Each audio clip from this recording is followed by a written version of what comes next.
नमस्कार दोस्तों, आप सभी को मेरी तरफ से नवरात्रि की बहुत बहुत शुभकामनाएं। तो यहाँ पे हम कर रहे हैं माता रानी के दरबार को सजाने की तैयारी। तो यहाँ पे हम पहले भी मैंने जब गणेश चतुर्थी थी ना उस टाइम पे लगाया था, तो मैं वहीं पे मंदिर लगा रही हूँ। तो पहले ट्राई कर रहे थे कैसे लगाएं, तो उससे थोड़ा डिफरेंट लगाने की कोशिश कर रहे थे कि उससे थोड़ा अलग लगाएं, क्योंकि एक ही लुक को बार बार करने में ना मज़ा नहीं आता है। तो यहाँ पे हमने उस तरह से थोड़ा उसका पैटर्न चेंज करके मैंने और मम्मी ने यहाँ पे तैयारी में लग गए थे।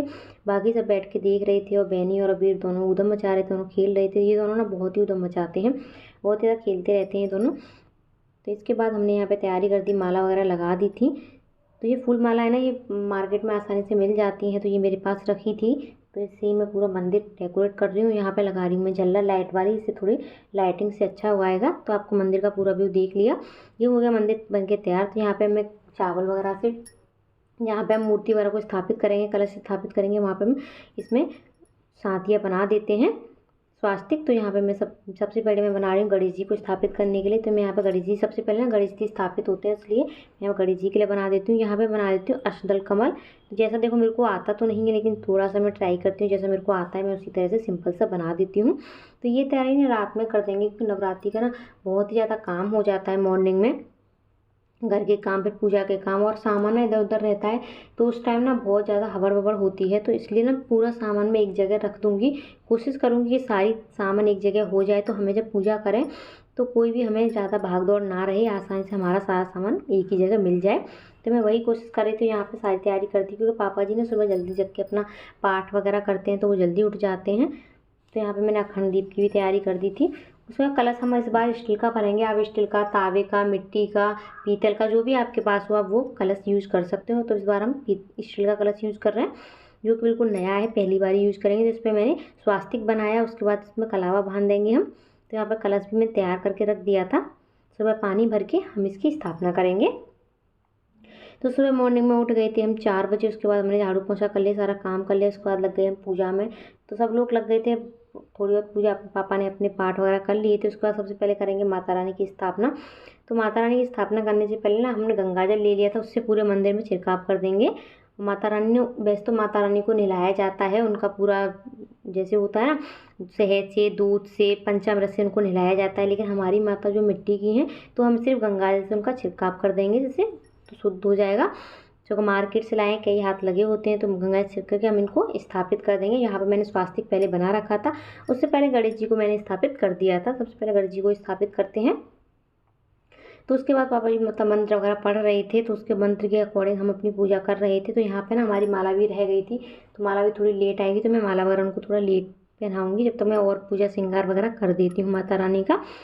और यहाँ पे कलश भी हमने तैयार करके रख लिया था, बस कलश की पूजा करनी है और कलश को हमने स्थापित करना है। यहाँ पे हमें अनुष्ठान करना होता है, क्या माता रानी हम आपको 9 दिन लेके आए, तो आप इसी जगह पे हमारे यहाँ के विराजमान रहें। तो यहाँ पे ये अनुष्ठान होता है, उसको अनुष्ठान किया। उसके बाद में माता रानी को चुंदरी उड़ाई। तो इस तरह से हमारे यहाँ तो इसी तरह से पूजा होती है। देखो सबके यहाँ अलग अलग रिवाज होते हैं पूजा करने के, सबके अलग अलग नियम होते हैं। तो यहाँ पर कलश में मैंने पानी ले लिया, तो उसमें डाला गंगा जल, मैंने उसमें डाला दूब घास, उसमें डाला सिंदूर और फूल, हल्दी की गांठ और सिक्का, सुपारी और कमलगट्टा, ये सब मैंने इसमें डाला था। और यहाँ पे ये हो गया तैयार, उसकी हमने पूजा की। तो कलश भी ना, इसकी भी बहुत मान्यता होती है। कलश को पूजा करके अपने उससे स्थापित किया जाता है, 9 दिन तक रखा जाता है इसको। तो नारियल वगैरह भी मैंने तैयार कर लिया था, तो इसके ऊपर हम नारियल भी रख देंगे। तो नारियल में मैंने स्वास्तिक बना दिया था, सिंदूर और कलावा बांध दिया, चुंदरी बांध दी थी। तो स्वास्तिक मैंने तैयार करके पूरा नारियल को भी कलश के ऊपर रख दिया। उसके बाद कलश को हमें जहाँ पे स्थापित करना है वहाँ पे हम स्थापित कर लेंगे अपनी पूजा करके। तो सारी चीज़ों के खुद के नियम होते हैं, कुछ पूजा के सबके घर के अलग अलग रिवाज होते हैं, सब अपने अपने हिसाब से करते हैं। तो हमारे यहाँ इस हिसाब से होती है, वो मैं आपको ब्लॉग में दिखा रही हूँ। तो यहाँ पे मैंने कलश की हमारी स्थापना हो चुकी थी। उसके बाद हम यहाँ पे बनाएंगे नवग्रह और सारी पूजा कर लेंगे। तो यहाँ पर नवग्रह वगैरह बन गए थे, मैंने भोग लगा दिया माता रानी को। मैंने माता रानी को सुबह सुबह सिर्फ पंचामृत, उसका 5 मेवा का मतलब होता है ना, 5 सुपारी पंचमेवा का भोग लगाया था और फ्रूट का भोग लगाया था, क्योंकि माता रानी को 5 मेवा और पान का, 5 सुपारी का भोग बहुत ज़रूरी होता है, तो वो मैंने लगाया था। और बाकी हमने आरती वगैरह की। और उसके बाद मैं लग गई अपना दुर्गा चालीसा का पाठ करने के लिए। तो यहाँ पे मैंने दुर्गा चालीसा का पाठ किया। तो ये मैं डेली 9 दिन तक करती हूँ दुर्गा चालीसा का पाठ। ये मेरे थोड़े छोटे से नियम है जो मैं ये नवरात्रि में अपने करती हूँ। तो यहाँ पे पूरी अपनी पूजा की पूरे दिन की। तो सबके यहाँ अलग अलग रिवाज होती है, हमारे ऐसी तरह से होती है। तो आप इसके बाद है ना हमने भोग वोग लगाया, अपने पूरे दिन की पूजा इसी तरह से करेंगे। तो आपके यहाँ कैसे होती है कमेंट करके वो मुझे ज़रूर बताना। तो यहाँ पे सब करके हम शाम को निकल गए थे विश्राम घाट, जो कि मथुरा में ही है। तो यहाँ पे ना बहुत भीड़ मिली, बहुत ज़्यादा भीड़ थी। मतलब हमने सोचा नहीं था, फर्स्ट टाइम हम यहाँ पे गए थे, हमने बिल्कुल भी नहीं सोचा था कि यहाँ पे इतनी भीड़ मिलेगी। यहाँ बहुत ज़्यादा भीड़ थी। तो यहाँ पे ना बहुत अच्छी आरती होती है। मथुरा वृंदावन में बहुत से ऐसे घाट हैं जहाँ पे आरती होती है। केसी घाट भी है जहाँ हमने सुना है, वहाँ भी बहुत अच्छी आरती होती है। अगर वहाँ पे कभी गई तो उसकी भी वीडियो मैं आपको ब्लॉग में ज़रूर दिखाऊंगी। तो यहाँ पे ना बहुत अच्छा लगा, बहुत ज़्यादा भीड़ थी। हमने जमुना जी में पहले बोट में बैठ के हम घूमे थोड़ी देर के लिए, बहुत लोग थे। मतलब हमने सोचा नहीं था कि यहाँ पे इतनी भीड़ मिलेगी। कोई भी तीर्थ स्थल पर चले जाओ वहाँ पर हमेशा ही इतनी भीड़ रहती है, हमेशा ही। बाहर से बहुत सारे लोग आए हुए थे।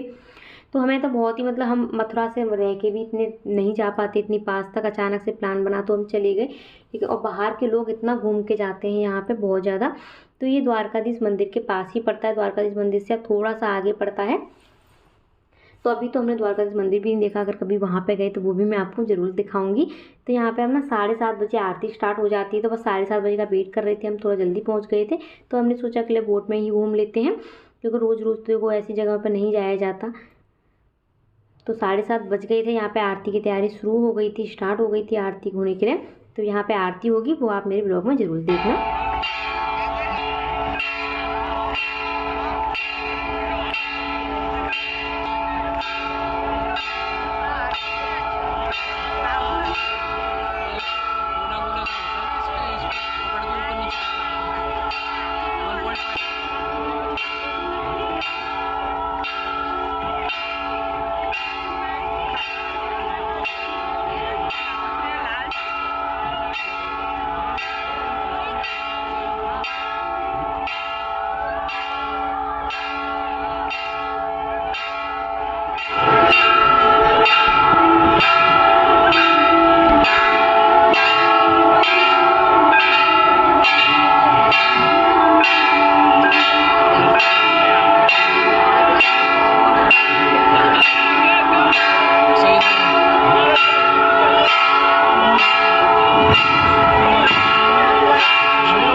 आरती हो गई तो उसके बाद हम अपने आरती वगैरह लेके हम अपने निकल आए घर पे। अगर आपको मेरा ये ब्लॉग अच्छा लगा हो तो मेरी वीडियो को लाइक कमेंट करना मत भूलना।